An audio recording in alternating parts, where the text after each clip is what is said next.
Hello students, आज के ई lecture का टॉपिक है 8259 प्रोग्रामेबल इंटरप्ट कंट्रोलर। पिछले ई लेक्चर के अंदर हमने 8259 के ब्लॉक डायग्राम को समझा था। इस लेक्चर के अंदर हम 8259 की वर्किंग को समझेंगे। 8259 के द्वारा इंटरप्ट्स को एग्जीक्यूट करने के लिए 8085 माइक्रो प्रोसेसर के अंदर हमें इंटरप्ट एनेबल फ्लिप फ्लॉप को सेट करना है। इसको सेट करने के लिए हम EI कमांड का यूज करते हैं, क्योंकि अगर interrupt enable flip flop reset है तो माइक्रो प्रोसेसर इंटरप्ट्स को एग्जीक्यूट नहीं करेगा। इसलिए सबसे पहले इंटरप्ट प्रोसेस को एनेबल करते हैं EI कमांड के द्वारा। सेकेंड स्टेप में 8085 माइक्रो प्रोसेसर 8259 के कंट्रोल रजिस्टर के अंदर कंट्रोल वर्ड्स को स्टोर करता है। 8259 को इनिशियलाइज करने के लिए दो प्रकार के कंट्रोल वर्ड्स का यूज किया जाता है, इनिशियलाइजेशन कमांड वर्ड व operational command word. Initialization command word 8259 की वर्किंग कंडीशन व RST वेक्टर एड्रेस को स्पेसिफाई करता है। वैसे ही OCW यानी कि ऑपरेशनल कमांड वर्ड का यूज इंटरप्ट को मास्क करने और इंटरप्ट्स की प्रायोरिटीज को सेट करने के लिए यूज किया जाता है। 8259 4 इनिशियलाइजेशन कमांड वर्ड्स व 3 ऑपरेशनल कमांड वर्ड का यूज करता है, जिसके अंदर 2 इनिशियलाइजेशन कमांड जरूरी हैं इनिशियलाइजेशन करते वक्त, बाकी 2 ऑप्शनल हैं। 8259 को इनिशियलाइजेशन करने के पश्चात अगर एक या एक से अधिक इंटरप्ट रिक्वेस्ट आती है तो 8259 इन स्टेप्स फॉलो करता है। ब्लॉक डायग्राम में हमने देखा था कि 8259 के अंदर 8 इंटरप्ट रिक्वेस्ट लाइन होती हैं IR0 से लेके IR7। तो जिस इंटरप्ट लाइन के ऊपर रिक्वेस्ट आ रही है उसकी information 8 bit interrupt request register में स्टोर हो जाती है। जो प्रायोरिटी रिजॉल्वर है वो तीनों रजिस्टर्स IRR, IMR व ISR को एग्जामिन करता है। इंटरप्ट रिक्वेस्ट में स्टोर करने के बाद प्रायोरिटी रिजॉल्वर तीनों रजिस्टर IRR, IMR व ISR को एग्जामिन करता है। जैसे ये ब्लॉक डायग्राम है, तो जो प्रायोरिटी रिजॉल्वर है वो ये तीनों रजिस्टर्स को एग्जामिन करता है, IRR, IMR व इंटरप्ट सर्विस रजिस्टर। जो फर्स्ट स्टेप था, रिक्वेस्ट आई, इंटरप्ट रिक्वेस्ट रजिस्टर के 8 बिट में स्टोर हो गई। प्रायोरिटी रिजॉल्वर इन तीनों रजिस्टर को एग्जामिन करेगा। एग्जामिन करने के बाद डिसाइड करेगा कि इंटरप्ट को एग्जीक्यूट करना है या नहीं करना है। अगर इंटरप्ट को एग्जीक्यूट करना है तो INT लाइन को हाई कर देगा।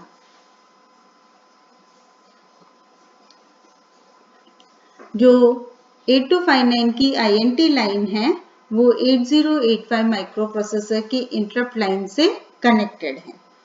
Micro processor interrupt request receive करने के बाद करंट इंस्ट्रक्शन का एग्जीक्यूशन कंप्लीट करता है और इंटरप्ट एक्नॉलेज सिग्नल को लो कर देता है।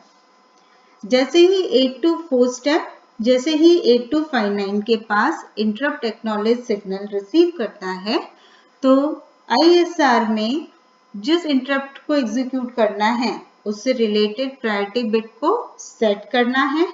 Same bit interrupt request register में रीसेट कर रहे हैं, क्योंकि अब हम इस इंटरप्ट को सर्विस प्रोवाइड कर रहे हैं। इसके बाद 8259 कॉल इंस्ट्रक्शन के ऑपकोड को डाटा बस पे प्लेस करता है।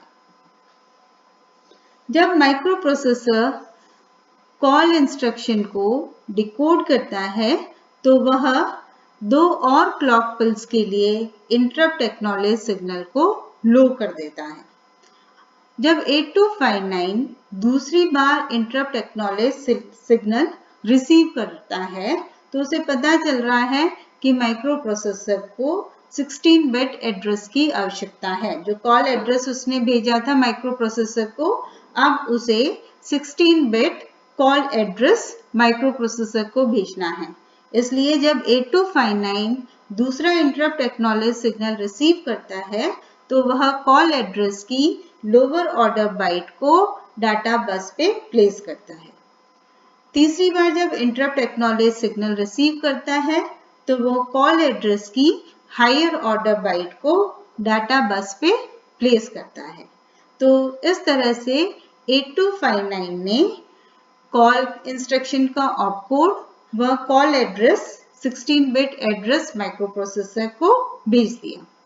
तीसरे इंटरप्ट एक्नॉलेज पल्स के दौरान ISR में जिस इंटरप्ट को हम सर्विस प्रोवाइड कर रहे हैं या तो वो ऑटोमेटिकली रीसेट हो जाएगी या फिर इंटरप्ट सर्विस रूटीन के एग्जीक्यूशन के लास्ट में एक EOI कमांड द्वारा इस बिट को रीसेट किया जाता है। अब प्रोग्राम से माइक्रो प्रोसेसर के पास कॉल एड्रेस भी पहुंच गया, उसने प्रोग्राम काउंटर की वैल्यू चेंज कर दी और प्रोग्राम सीक्वेंस कॉल इंस्ट्रक्शन द्वारा दिए गए मेमोरी एड्रेस पर ट्रांसफर हो जाएगा, जिससे अब micro processor interrupt service routine को एग्जीक्यूट करेगा और इंटरप्ट सर्विस रूटीन के लास्ट में EOI कमांड से 8259 के ISR के रजिस्टर के अंदर जिस इंटरप्ट को सर्विस प्रोवाइड कर रहे थे वो रीसेट हो जाएगी और लास्ट के रिटर्न कमांड से कंट्रोल वापस जो प्रोग्राम को इंटरप्ट किया था उस पर वापस ट्रांसफर हो जाएगा। तो इस तरह से 8259 काम करता है।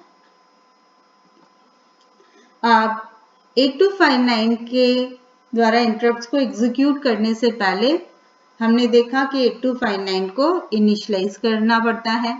तो इनिशियलाइजेशन के लिए हम इनिशियलाइजेशन कमांड वर्ड व ऑपरेशनल कमांड वर्ड का यूज करते हैं। अब 8259 4 इनिशियलाइजेशन कमांड वर्ड और 3 ऑपरेशनल कमांड वर्ड का यूज करता है। इन 4 इनिशियलाइजेशन कमांड वर्ड के अंदर से पहले 2 तो नेसेसरी हैं जो कि हमें जरूरी देने हैं और लास्ट 2 ऑप्शनल हैं। अब ये ऑप्शनल हमें माइक्रो प्रोसेसर को कैसे पता चलेगा या 8259 को कैसे पता चलेगा कि ICW3 प्रेजेंट है या ICW4 प्रेजेंट है। अब जो इनिशियलाइजेशन कमांड वर्ड 1 होता है उसी की पहली 2 बिट से पता चल जाता है 8259 को कि इनिशियलाइजेशन कमांड वर्ड 3 और 4 प्रेजेंट है या नहीं प्रेजेंट है। तो इस फ्लो चार्ट से भी यही पता चल रहा है कि फर्स्ट हमने इनिशियलाइजेशन कमांड वर्ड 1 एंटर किया, फिर इनिशियलाइजेशन कमांड वर्ड 2 एंटर किया, फिर ये चेक कर रहे हैं कि 8259 सिंगल मोड या कैस्केड मोड में काम कर रहा है।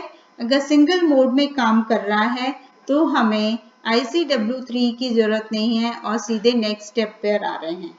लेकिन अगर कैस्केड मोड में काम कर रहा है तो हम ICW3 एंटर कर रहे हैं। अब फिर हम पूछ रहे हैं क्या ICW4 की जरूरत है या नहीं है। अगर नहीं है तो सीधे next ready to accept interrupt request पर आ जाएगा और अगर जरूरत है तो हम ICW4 एंटर कर रहे हैं। ऑपरेशनल कमांड वर्ड्स इंटरप्ट्स की प्रायोरिटी सेट करने व इंटरप्ट्स को मास्क करने के लिए यूज किया जाता है। सारे ऑपरेशनल कमांड वर्ड्स ऑप्शनल हैं, लेकिन फर्स्ट 2 इनिशियलाइजेशन कमांड वर्ड देना जरूरी है। तो इनिशियलाइजेशन करते वक्त पहले हमें इनिशियलाइजेशन कमांड वर्ड स्पेसिफाई करने हैं और उसके बाद ऑपरेशनल कमांड वर्ड, अगर हम प्रोग्रामर की रिक्वायरमेंट है तो जो हमारा इनिशियलाइजेशन कमांड वर्ड है उसकी पहली बिट D0 ये स्पेसिफाई करने के लिए है कि इनिशियलाइजेशन कमांड को जरूरत चाहिए या नहीं चाहिए। जैसे हम इस ब्लॉक में देख रहे हैं कि 1 है तो इसका मतलब क्या है कि इनिशियलाइजेशन कमांड वर्ड 4 की जरूरत है और अगर 0 लिख रहे हैं तो ICW4 की जरूरत नहीं है।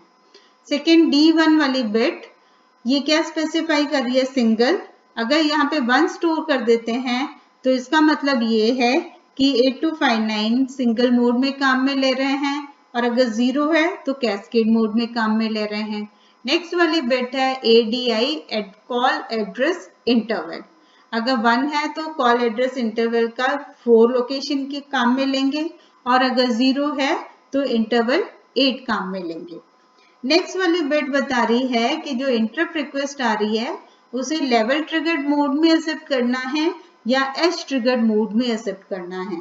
अगर इस बिट पोजीशन के ऊपर 1 स्टोर कर देते हैं तो इसका मतलब है कि इंटरप्ट लेवल ट्रिगर मोड में एक्सेप्ट करेंगे, और अगर 0 है तो एज ट्रिगर मोड में काम में लेंगे। नेक्स्ट बिट काम में नहीं आ रही है, इसलिए हमने इस बिट की वैल्यू को फिक्स कर दिया है 1। नेक्स्ट 3 बिट्स हमारे कॉल एड्रेस के A7 to A5 बिट्स को बता रही हैं। कॉल एड्रेस की लोअर बाइट की most significant 3 bits A7, A6, A5 की वैल्यू इन बिट पोजीशन के अंदर स्टोर की जाती है। और एक चीज नोट करिए कि ICW1 के लिए A0 की वैल्यू 0 है, ICW2 के लिए A0 की वैल्यू 1 है, और इस केस के अंदर ये जो बिट्स हैं D0 से लेके D7, इसके अंदर हम कॉल एड्रेस की हायर ऑर्डर बाइट को स्टोर करते हैं। अगर 8259 को हम 8086 माइक्रो प्रोसेसर के साथ काम में ले रहे हैं तो उस केस के अंदर हमें सिर्फ ये T3 बिट्स ये बिट स्पेसिफाई करनी है T3 से लेके T7।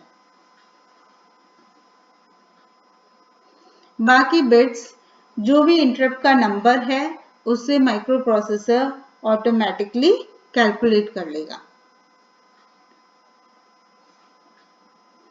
तो ICW1 वर्किंग कंडीशन स्पेसिफाई कर रहा है कि पहले बिट ICW4 की जरूरत है या नहीं है, सेकेंड बिट सिंगल मोड या cascade mode, third bit address interval 4 का है या 8 का है, नेक्स्ट बिट के इंटरप्ट लेवल ट्रिगर मोड में एक्सेप्ट करना है या एज ट्रिगर मोड में एक्सेप्ट करना है। लास्ट 3 बिट्स कॉल एड्रेस की लोअर बाइट की 3 मोस्ट सिग्निफिकेंट बिट को स्पेसिफाई कर रहा है। ICW2 कॉल एड्रेस की हायर ऑर्डर बाइट को स्पेसिफाई कर रहा है। अगर हम कॉल एड्रेस इंटरवल 4 का काम में लेते हैं तो इंटरप्ट रिक्वेस्ट 0 के लिए फर्स्ट 5 बिट्स की वैल्यू 0, नेक्स्ट 4 का इंटरवल लिया है इसलिए 4 का इंक्रीमेंट है। ये बिट्स तो हमने ICW1 के द्वारा आ जाएंगी A7, A6, A5। बाकी की बिट इस टेबल के अनुसार से जनरेट हो रही है। IR1 अगर इंटरप्ट एग्जीक्यूट करना है तो उसके लिए एड्रेस है 00100, 0 में 4 ऐड कर दिया तो ये हो गया नंबर 4। 2 के लिए 4 + 4 8, 3 के लिए 8 + 4 12, 4 के लिए 16, 5 के लिए 20, 24, 28। इस तरह से एड्रेस ऑटोमेटिकली कैलकुलेट करके टेबल में बिट पोजीशन स्टोर की गई हैं। अगर एड्रेस इंटरवल 8 का है तो IR0 के लिए पहले की तरह 0, 1 के लिए 0 + 8 यानी कि नंबर 8 आ गया, 2 के लिए 16, 3 के लिए 24 यानी कि इंटरवल या डिफरेंस 8 का रखा है। यहाँ एक इनिशियलाइजेशन एग्जाम्पल है कि यहाँ पे MVI सबसे पहली स्टेटमेंट DI यानी कि इंटरप्ट्स को डिसेबल कर रखा है इनिशियलाइजेशन के दौरान। MVI A 76H out 80H, तो ये हम ICW1 का एड्रेस है, 81 ICW2 का एड्रेस है। अब ICW1 में 76 स्टोर कर रहे हैं तो फर्स्ट वाले बिट पोजीशन क्या बता रही है, 0 है, तो 0 बता रहा है कि ICW4 की जरूरत नहीं है। सेकेंड बिट किसके लिए होती है, सिंगल, कि अगर 1 है तो सिंगल मोड में काम में ले रहे हैं और 0 है तो कैस्केड मोड में काम में ले रहे हैं। तो 1 स्पेसिफाई कर रहा है सिंगल मोड में काम में ले रहे हैं। नेक्स्ट बता रही है 1 है तो इसका मतलब कॉल एड्रेस का इंटरवल 4 का है, और अगर यहाँ 0 होता तो हमारा एड्रेस इंटरवल 8 का हो जाता। 0 अगर 0 है, 1 होता तो लेवल ट्रिगर्ड मोड के लिए है, और 0 है तो 1, यानी कि यहाँ पे 0 होने का मतलब ये स्पेसिफाई कर रहा है कि हम इंटरप्ट्स को एज ट्रिगर्ड मोड में एक्सेप्ट कर रहे हैं। 0 क्या बता रहा है यहाँ पे? Edge triggered mode. तो ये 0 बता रहा है कि इंटरप्ट्स को हम एज ट्रिगर्ड मोड में एक्सेप्ट कर रहे हैं। नेक्स्ट वाली बिट को फिक्स कर रखा है 1, और एड्रेस इंटरवल के लोअर ऑर्डर बाइट की मोस्ट सिग्निफिकेंट 3 बिट्स 0, 1, 1 हमने फिक्स कर दी हैं। नेक्स्ट वाली कॉल एड्रेस की हायर बाइट यहाँ पे है 20H, जिसको हम आउट 81 यानी कि ICW2 के अंदर स्टोर कर रहे हैं। इस तरह से हम 8259 को इनिशियलाइज कर सकते हैं, जिसके अंदर हमने वैल्यूज ICW1 और ICW2 के अंदर स्टोर करी है। तो 8259 को इनिशियलाइज करते वक्त 2 इनिशियलाइजेशन कमांड वर्ड्स जरूरी हैं, बाकी 2 ऑप्शनल हैं। ICW3 उसी केस में एंटर करना है जब हम 8259 को कैस्केड मोड में काम में ले रहे हैं। तो नेक्स्ट हम ICW3 देख रहे हैं। तो ICW कैस्केड मोड के अंदर, तो कैस्केड मोड के अंदर ब्लॉक डायग्राम पढ़ते वक्त हमने देखा था कि हर इंटरप्ट रिक्वेस्ट के ऊपर हम एक नई या अलग 8259 IC को कनेक्ट कर सकते हैं। तो जो मेन IC है वो हमारी मास्टर डिवाइस हो जाएगी, और जिस मेन 8259 के साथ हमने दूसरी 8259 ICs को कनेक्ट किया है नंबर ऑफ इंटरप्ट्स को बढ़ाने के लिए, वो हमारी स्लेव IC हो जाएगी। तो किस इंटरप्ट लाइन के ऊपर हमने स्लेव 8259 को कनेक्ट किया है वो हम ICW3 मास्टर डिवाइस के द्वारा बताते हैं। अगर 1 स्टोर कर रहे हैं किसी भी बिट पोजीशन पे, तो इसका मतलब क्या है कि उस इंटरप्ट रिक्वेस्ट पे हमने स्लेव 8259 को कनेक्ट किया है, और अगर 0 है तो इसका मतलब उस पोजीशन पर हमने स्लेव 8259 को कनेक्ट नहीं किया है। ICW3 स्लेव डिवाइस के लिए वो स्लेव 8259 IC का एड्रेस स्टोर करता है।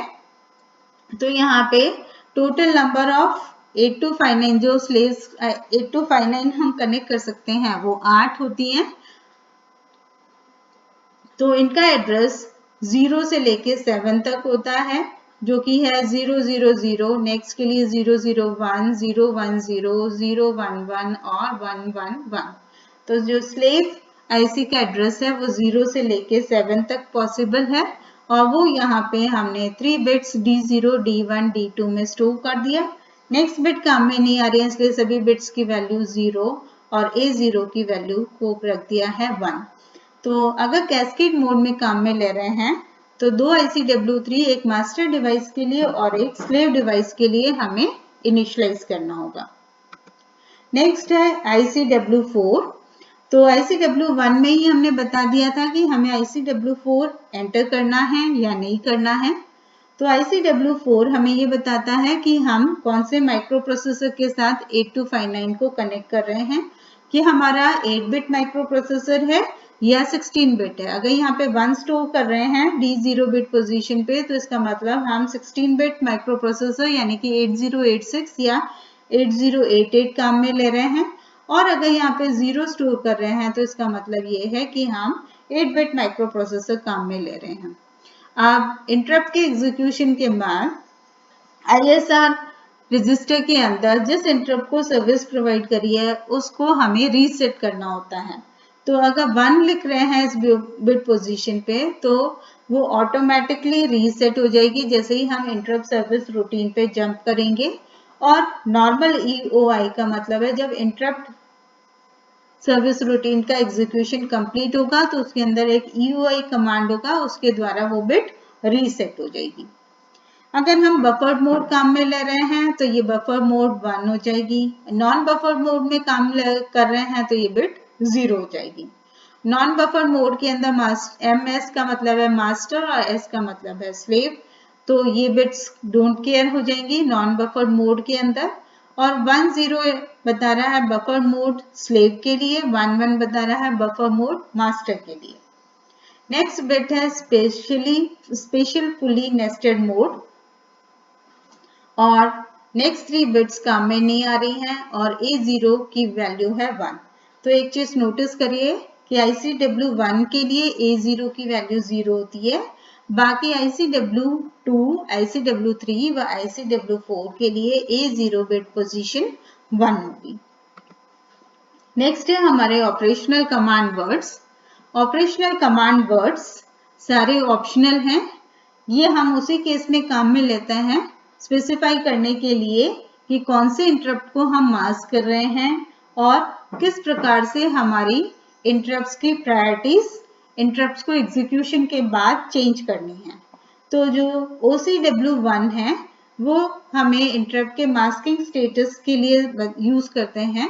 तो जिस इंटरप्ट को मास्क करना है उस बिट पोजीशन पे हम 1 स्टोर कर देंगे, और जिस इंटरप्ट को मास्क नहीं करना है, मास्क का मतलब है डिसेबल करना, और अनमास्क या मास्क नहीं करने का मतलब है इंटरप्ट्स को एनेबल रखना।